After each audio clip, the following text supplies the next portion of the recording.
All right, let's talk a little bit about hair. So the functions of hair are protection from sunburn and injury on the head. Also protects your respiratory system and ears from particles and debris.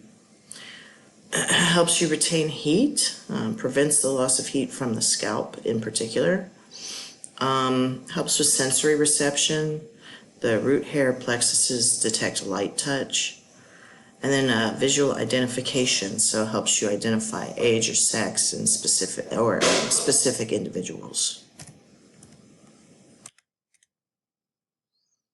So hair color is due to the synthesis of melanin in the matrix that's next to the hair papillae. It lightens with age as the pigment production decreases. Gray hair is the result from a gradual reduction in melanin, whereas white hair is the result of complete stoppage of melanin. Hair growth and replacement, there's 3 phases of the hair growth cycle that you need to be aware of. There's anagen, which is the active phase of growth, catagen, which is the brief regression period where cell division stops, and telogen, the resting phase, which is when the hair is usually shed. So this is just an image of a hair follicle. You can see it is surrounded by an invagination of the epidermis. And down here at the root, you have the dermal papilla, which supplies the blood vessels to the hair follicle.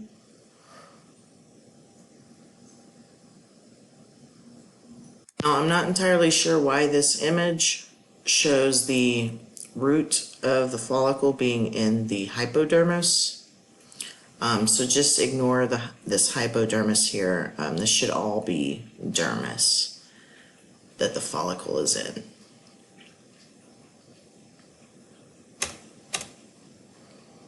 Okay, so we said there were 3 phases of the hair growth cycle. The first phase is anagen. This is where hair cells rapidly grow and transform into hair. It's the longest part of the cycle. It can last years. And normally 80 to 95% of your follicles are in this particular phase. Then you have catagen. This is where cell division stops, and this lasts about 3 to 4 weeks. Then you have telogen, which is when the hair is actually shed, and that can last 3 to 4 months. Hair loss, so you lose hair normally about 10 to 100 hairs per day. If you lose more than this, it could indicate a health problem. So we have a few examples here. So first example is alopecia areata. This is actually an autoimmune disorder where the hair follicles are attacked by the body's immune cells. So spots of baldness develop on the scalp and body. You can have diffuse hair loss, where hair is shed from all parts of the scalp. So this will look more like a thinning of the hair. And this can be due to a lot of things: hormones, medications, nutritional deficiency, even extreme stress. Then you have male pattern baldness. This is the loss of hair from the crown region of the scalp. You can see here, and this is due to genetic and hormonal factors. You could have, on the other hand, hirsutism, which is excessive hairiness, especially on the face, and this can be due to genetic and hormonal factors as well.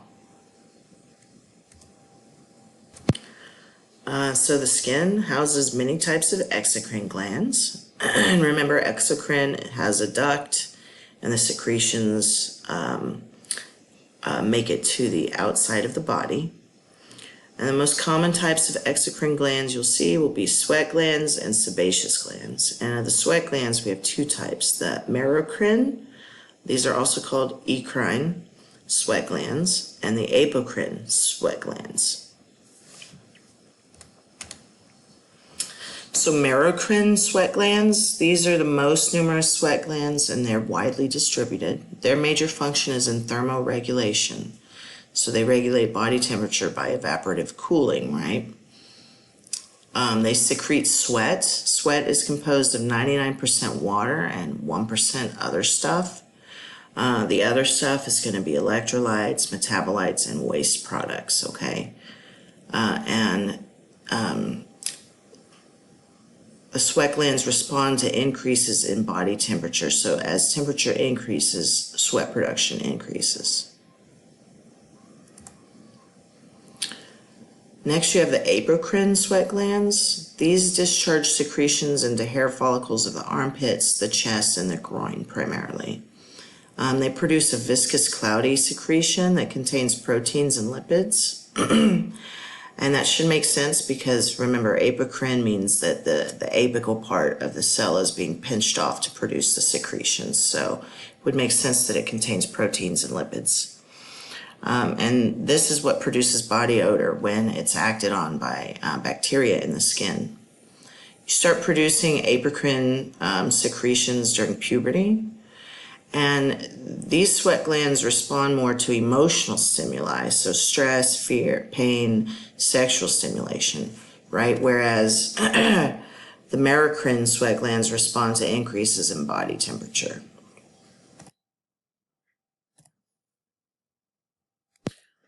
All right, and then you've got sebaceous glands. So these are holocrine glands. They produce an oily secretion called sebum. Sebum is discharged into a hair follicle, and it's a lubricant for skin and hair. It also happens to be bactericidal. The secretion of sebum is stimulated by hormones, especially androgens, so that would be like testosterone, and activated during puberty.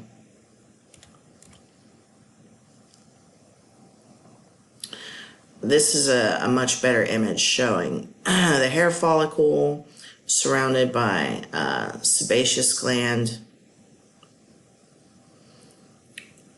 You've got nerve endings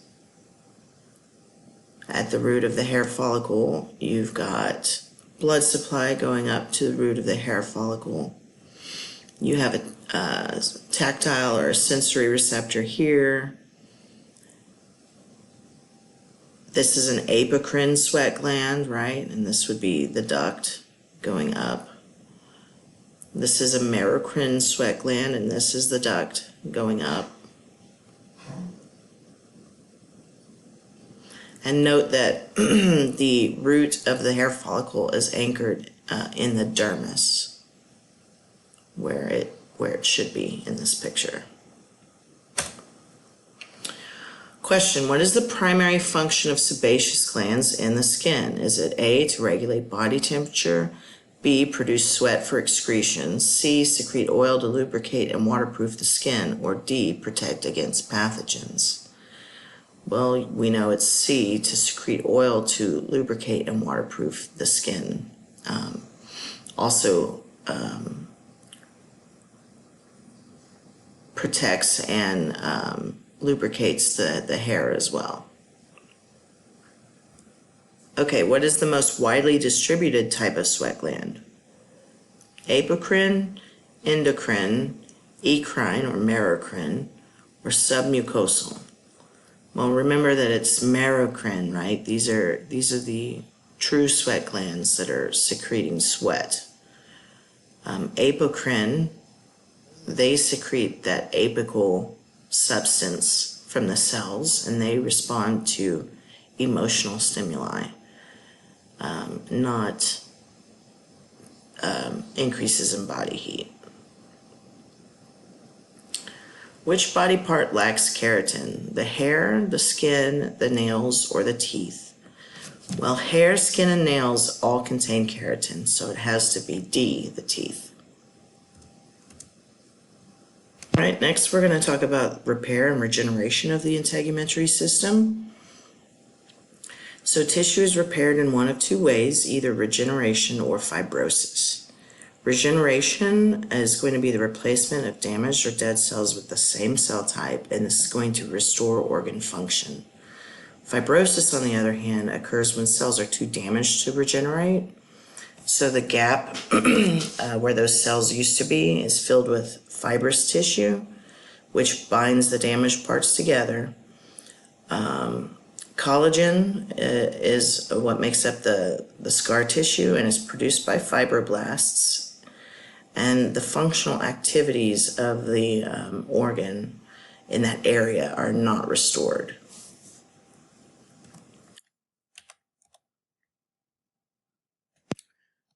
So the stages of wound healing you need to be familiar with.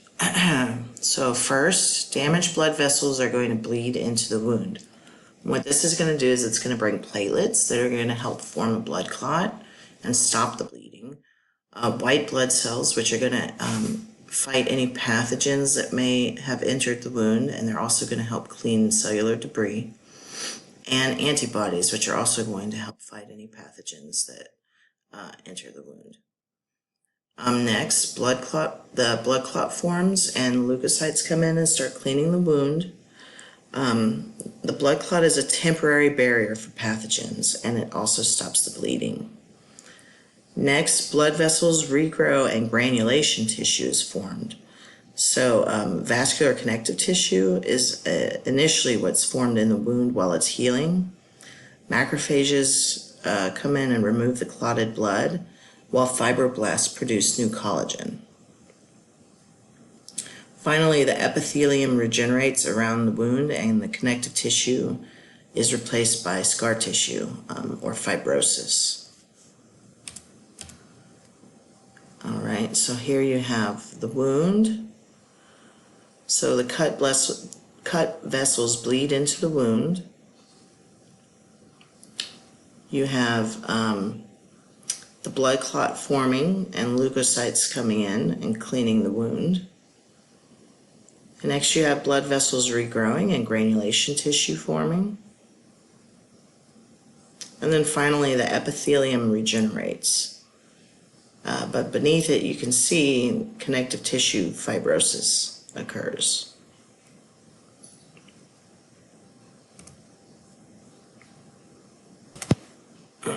So repair and regeneration is dependent on the extent of the injury.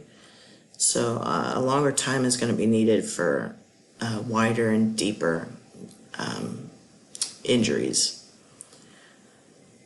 With severe damage, you're much less likely to return to the original condition, and your hair follicles, your exocrine glands, the small nerves, and the erector pili muscles are often not repaired. All right, let's talk a little bit about burns. Burns can be caused by heat, radiation, chemicals, sunlight, or electric shock. They can be a threat to life, primarily from fluid loss, but also from secondary infection and the effects of the burn tissue itself. So you separate burns into 3 degrees. There's first degree burns, second degree burns, and third degree burns. The first degree burns are superficial and they're very mild, such as a sunburn. They involve only the epidermis. So there's slight redness and pain to the area. The healing time is about 3 to 5 days. There's no scarring. And to treat it, you immerse the burned area in cool water. Second-degree burns, on the other hand, are examples would be severe sunburns, scalding from hot liquids, or chemical burns. This is going to involve the epidermis and part of the dermis. The skin is blistered and painful, and healing time takes 2 to 4 weeks with possible scarring. Finally, you have third-degree burns. This is going to involve the epidermis, the entire dermis, and part of the subcutaneous layer. It's going to require hospitalization and usually caused by corrosive chemicals or fire. Patients with third-degree burns often need treatment for dehydration and infection, depending on how much of their body surface has been affected. Continuous water loss will occur from the burned area due to complete loss of skin, okay? This is going to leave the patient with severe scarring, and they may need wound debridement and possibly need a skin graft. Burn severity can be measured by the rule of nines. So I'll show you a picture in a second, but the body surface is divided into areas representing 9% for each area, and so you can estimate the total body surface area that has been burned by using multiples of 9. And this is what I want to show you. So the chest is about 9%, the abdomen is about 9%, the anterior arm is about 4.5%, the posterior arm and forearm is the other 4.5%. So you can see the head, the entire head would be 9%.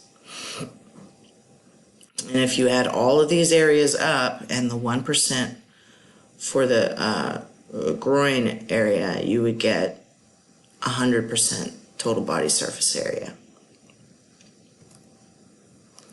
This is just showing the thickness of each burn. So first degree burn is only going to involve part of the epidermis. A second degree burn is going to involve the entire epidermis and part of the dermis. And then a third degree burn, or full thickness, is going to be all of the epidermis, all of the dermis, and at least some of the hypodermis, potentially more. Sometimes a third degree burn can go through the hypodermis, through the muscle, down to bone, okay?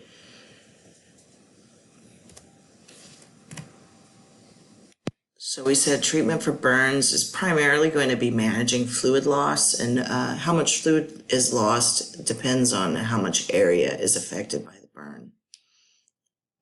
You'll also want to relieve swelling and manage the patient's pain. Burns are incredibly painful. Remove any dead tissue. Control infection. So hopefully that would mean preventing infection in the first place, but obviously treating any infection that might occur. And then you want to increase calorie intake. And this is because your body is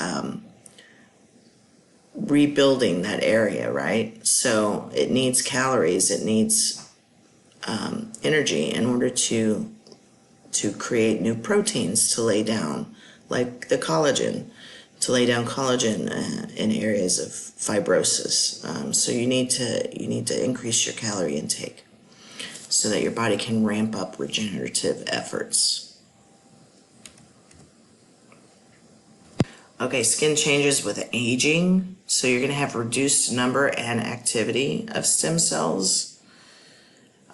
Skin repair processes, therefore, are going to slow down. And you're going to have thinner skin, which is less likely to protect from trauma. You'll have fewer collagen fibers. Your elastic fibers will lose their elasticity. Wrinkles form. The immune response decreases due to fewer dendritic cells, and hair follicles produce thinner hair or sometimes none at all.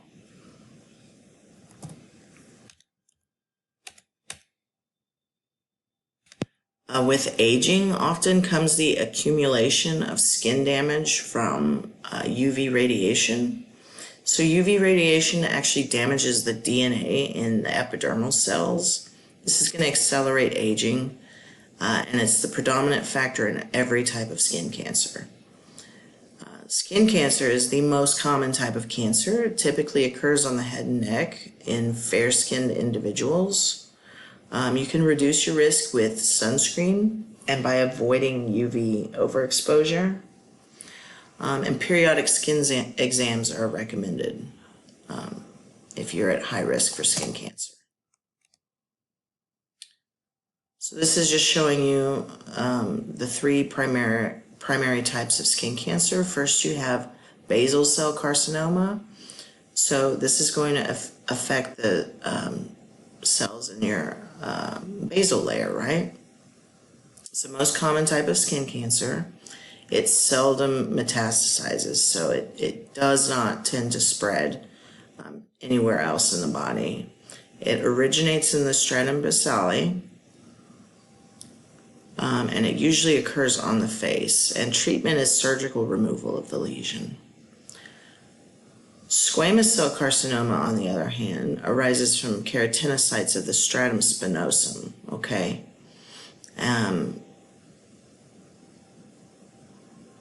treated by early detection and surgical removal of the lesion. These may metastasize to other parts of the body, but again, squamous cell carcinoma is pretty slow growing, so you don't usually see metastasis with these. These usually get treated long before they can metastasize. Malignant melanoma, on the other hand, does like to metastasize. It is the most deadly type of skin cancer due to its aggressive growth and metastasis. This is going to arise from melanocytes, often in a pre-existing mole.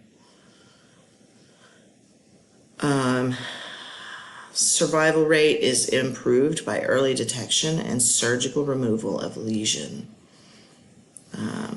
Advanced cases are going to be difficult to cure and are treated with systemic treatments like chemotherapy, interferon therapy, and radiation therapy.